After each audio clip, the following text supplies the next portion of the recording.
Hello, I am Natascha Nunes Da Cunha. I am the lead mining specialist at the Inter-American Development Bank, IDB.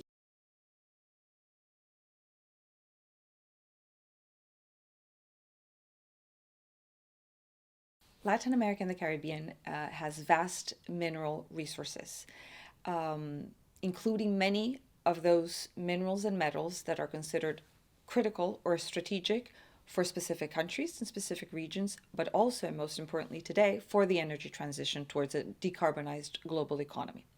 At the same time, Latin America and the Caribbean as a region faces the challenge of attracting more investments in mining, balancing that with a greater respect for the environment, for the safeguard of human rights, and for local communities.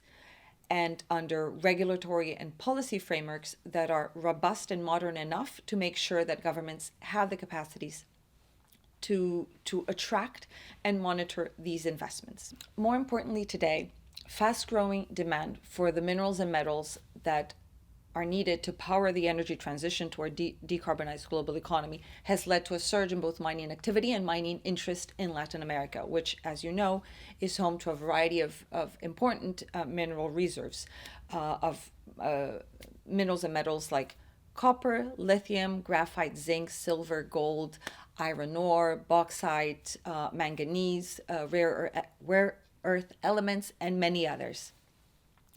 This presents a very unique and important opportunity, even if transitory opportunity, for Latin America to position itself as a reliable and stable source of these minerals and metals, leveraging its position to attract responsible investments and to make sure to leverage its great mineral endowment for the sustainable development of the region as a whole and of these mineral-rich countries. A question that arises today between supply and demand, right? Because we see Latin America, as we know, has been a primary exporter throughout its history.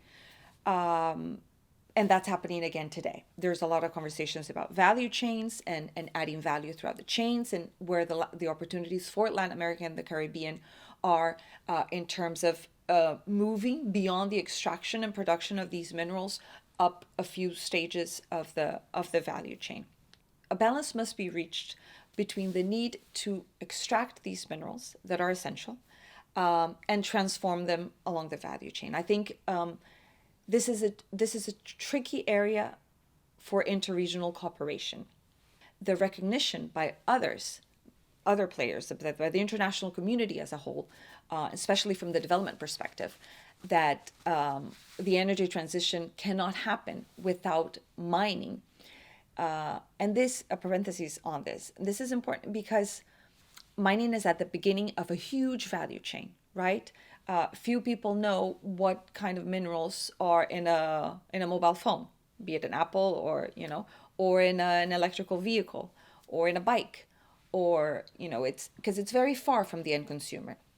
So that understanding that it all starts there is giving an opportunity to the mining sector and to mineral-rich countries to make sure that we are strengthening the collaboration between the different sectors with the objective, again, of the global fight against climate change.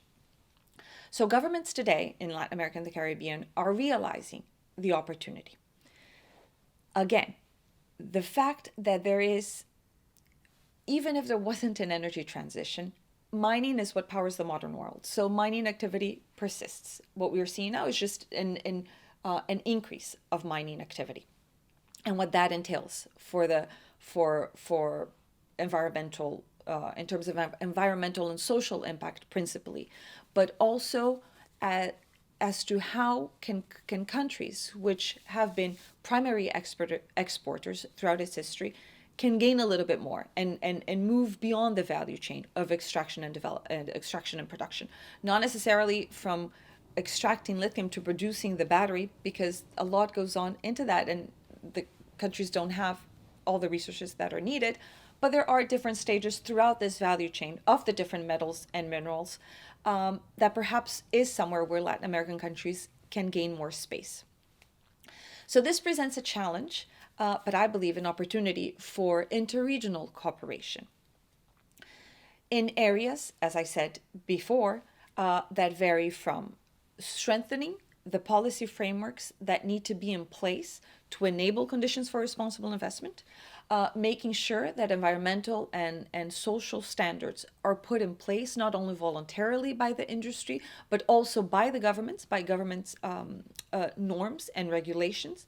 More importantly, that governments and regulatory bodies have the means and the policies and the policy tools needed to ensure compliance with these standards and monitor mining activity more efficiently in terms of environmental impact mitigation, in terms of safeguard of human rights, and a variety of other areas.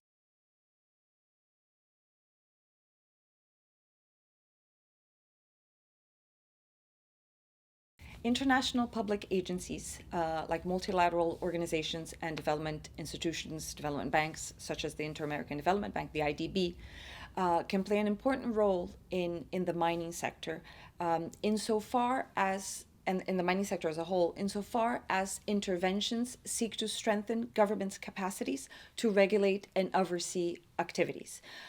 The objective, the premise is that mining can lead to sustainable development because of the sheer size and dimension of its impact on a variety of levels, both at the local and the national, and now even the global. But responsible investments need to be responsible, need to be held accountable to high social and environmental standards. It needs to safeguard human rights and make sure that these links to development are strong and robust. And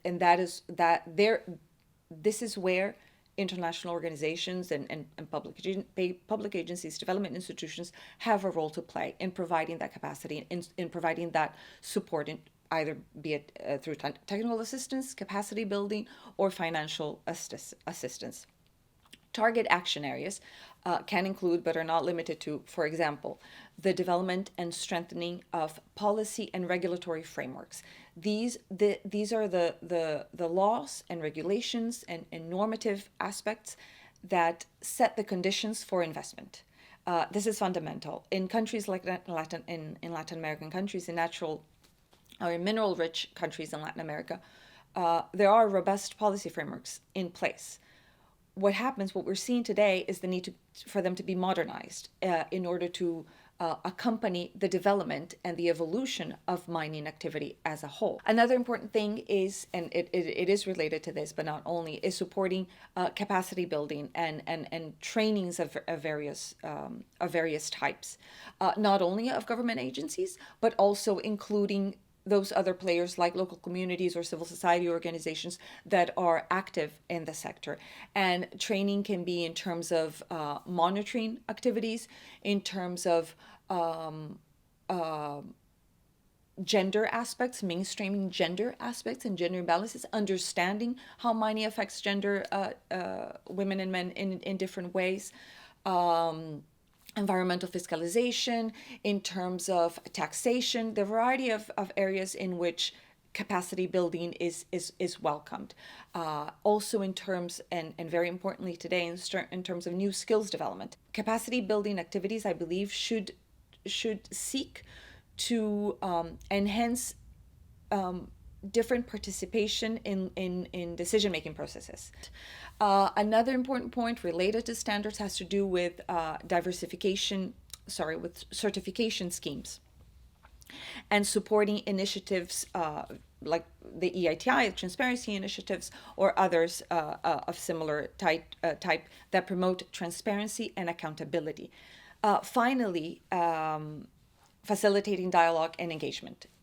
These go beyond formal consultation processes and mechanisms, and it has to do with bringing the three main interested parties, which have an inherently tense relation, but with shared interests in what the mining and what the extractive activity, what mining can do for development.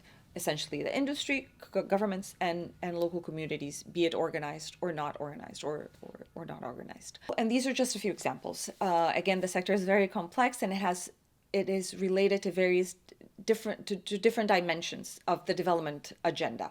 The objective is to make sure that these investments, which are happening,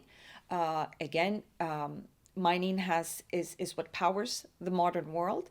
And today, with climate change and with the global and essentially global challenge of climate change, there is the recognition, there is greater awareness about the fact that the technologies needed to decarbonize the global economy do not exist without the minerals and metals that are way over there at the beginning of the value chain, most of which are present in Latin America. So that means that there will be more mining investment, more mining activity, more production, which in turn means that the challenges and opportunities of mining will be enhanced.